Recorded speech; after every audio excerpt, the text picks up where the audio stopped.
Hello welcome to another video on Tableau. दोस्तों, आज के हम इस वीडियो में एज़्योर डेटाब्रिक को कनेक्ट करने वाले हैं टैबलू से। हमारा डेटा जो होगा वो एज़्योर डेटाब्रिक में होगा और हम उससे टैबलू को कनेक्ट करेंगे और एक विजुअलाइजेशन बनाएंगे। तो चलो चलते हैं। सबसे पहले एज़्योर डेटाब्रिक। यहाँ पर मेरा डेटाब्रिक खुला हुआ है और मैंने अपना एसक्यूएल वेयरहाउस को ऑन कर दिया है।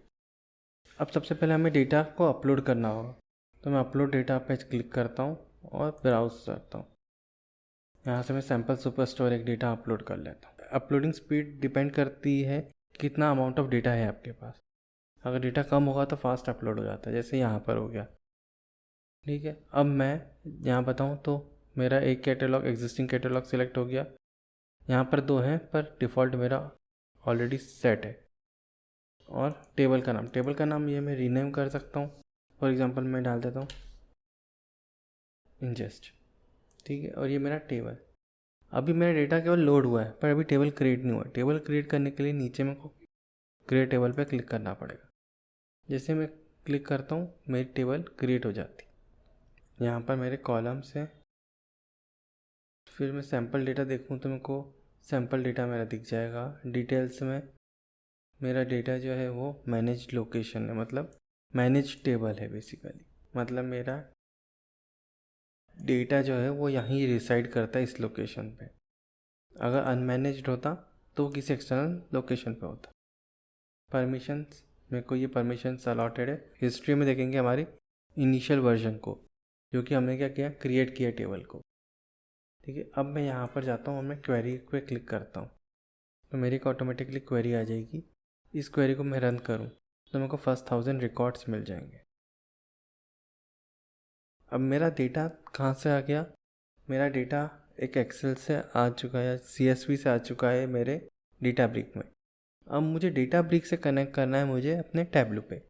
तो उसके लिए मैं क्या करूँगा, नीचे लेफ़्ट में पार्टनर कनेक्ट का ऑप्शन है, यहाँ पर मैं क्लिक करता हूँ तो यहाँ पर सारे एक्सटर्नल टूल्स जिसके साथ इन्होंने पार्टनरशिप कर रखी है वो आ जाते हैं। तो जैसे डेटा इंजेक्शन करना हो तो फाइवट्रॉन है, फिर विजुअलाइजेशन के लिए पावर BI, टैबलू, ETL के लिए कुछ है, मशीन लर्निंग के लिए, इस तरह से। तो हमें चाहिए BI विजुअलाइजेशन में टैबलू। तो मैं टैबलू पे क्लिक करता हूँ। यहाँ पर आपको आपका वेयरहाउस सेलेक्ट करना है। मेरा ऑलरेडी सिलेक्टेड है।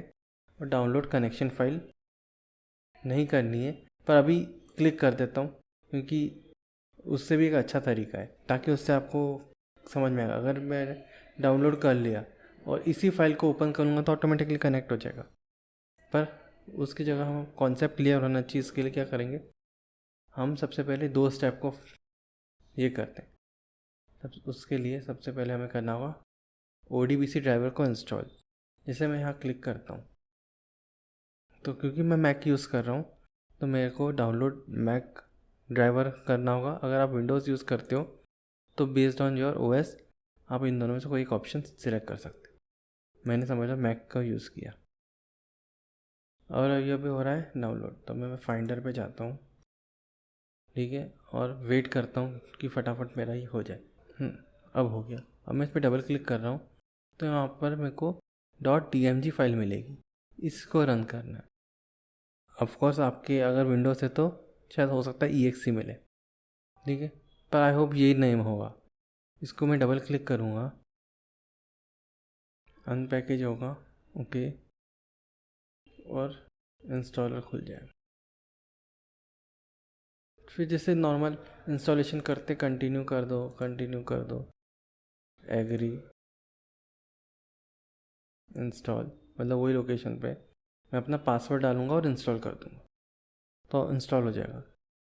अब ये मैंने क्योंकि ऑलरेडी इंस्टॉल कर रखा है इसलिए मैं वापस वो स्टेप नहीं कर रहा हूँ और इसको हटा देना। Close and close. एक बार इंस्टॉल हो गया तो अब हम वापस जाते हैं। यहाँ पर सेकंड स्टेप क्या है, open connection file and sign in. हमें क्या करना है, PAT मतलब पर्सनल एक्सेस टोकन चाहिए। जैसे मैं यहाँ क्लिक करता हूँ तो मेरे को एक अपना पर्सनल एक्सेस टोकन मिलेगा, ठीक है। तो फॉर एग्ज़ाम्पल यहाँ पर मैं क्रिएट जनरेट न्यू टोकन करूँ। किस चीज़ के लिए टोकन चाहिए मेरे को? Tableau data ingest for YouTube. ठीक है, लाइफ टाइम में रख रहा हूँ उसको 1 डे। और जनरेट, जैसे मैं जनरेट करूँगा मुझे ये मेक श्योर करना है कि मैं इसको कॉपी कर लूँ। अगर मैंने इसे कॉपी नहीं किया तो फिर वो आगे कभी नहीं मिलेगा ये, और यही मैसेज यहाँ लिखा हुआ है। तो मैंने इसे कॉपी कर दिया, डन, और मैं अपने यहाँ पर मैं पेस्ट कर देता हूँ। ओके, और ये रहा मेरा ये। नाउ नेक्स्ट हमें क्या करना है कि हमें यहाँ जाना है, यूज़र सेटिंग्स में जाना है, और इनफैक्ट सॉरी यूज़र सेटिंग में नहीं जाना है, एसक्यूएल वेयरहाउस में जाना है हमें। और वेयरहाउस में गए हम, कनेक्शन डिटेल्स में जाएंगे और हमें होस्ट नेम और ये चाहिए। यहाँ पर आके रुक जाओ। सबसे पहले अब मैं जाऊँगा अपने टेबलू पर, कनेक्ट टू डेटाब्रिक। परफेक्ट। अभी ये मैं चीज़ हटा देता हूँ क्योंकि मैंने ऑलरेडी कनेक्शन टेस्ट कर रखा था। ओके, होस्ट नेम मेरे को यहाँ से मिल जाएगा, कॉपी पेस्ट, HTTP पाथ ये रहा, कॉपी पेस्ट। या ऑथेंटिकेशन में हो सकता है कि कुछ और सेट हो, पर आप सेट करना पर्सनल एक्सेस टोकन को, and password we need to give which is there in यहाँ पर, और ये पेस्ट कर दिया। साइन इन, कुछ सेकंड्स लगेंगे और आपका साइन इन हो जाएगा। परफेक्ट। अब कैटेलॉग सेलेक्ट करो, तो मैं हाइव मेटास्टोर डेटाबेस में से सर्च करूं तो सेल्सफोर्स, और इनफैक्ट डिफ़ॉल्ट डेटाबेस है और उसमें टेबल का नाम मेरा सेल्सफोर्स से होगा, सैम्पल सुपरस्टोर डेटा का। हाँ, not Salesforce, sample superstore data ingest. और मेरा यहाँ आ गया डेटा, अपडेट नाउ, ताकि वो यहाँ पर डेटा दीजिए। परफेक्ट। शीट पे गया, एक विजुअलाइजेशन फटाफट बना देते हैं। स्टेट, मैं कंट्री भी पूल कर लेता हूँ। परफेक्ट। और प्रॉफिट को कर दो कलर्स में, और प्रॉफिट को मैं लेबल्स में डाल देता हूँ। और मेरा ये विजुअलाइजेशन हो गया, और this is connected to my Databrick. देखा ये कितना आसान है। आई होप आपको समझ में आया। अगर अच्छा लगा हो तो प्लीज़ लाइक करो, शेयर करो, सब्सक्राइब करो। Thank you for watching. Bye bye.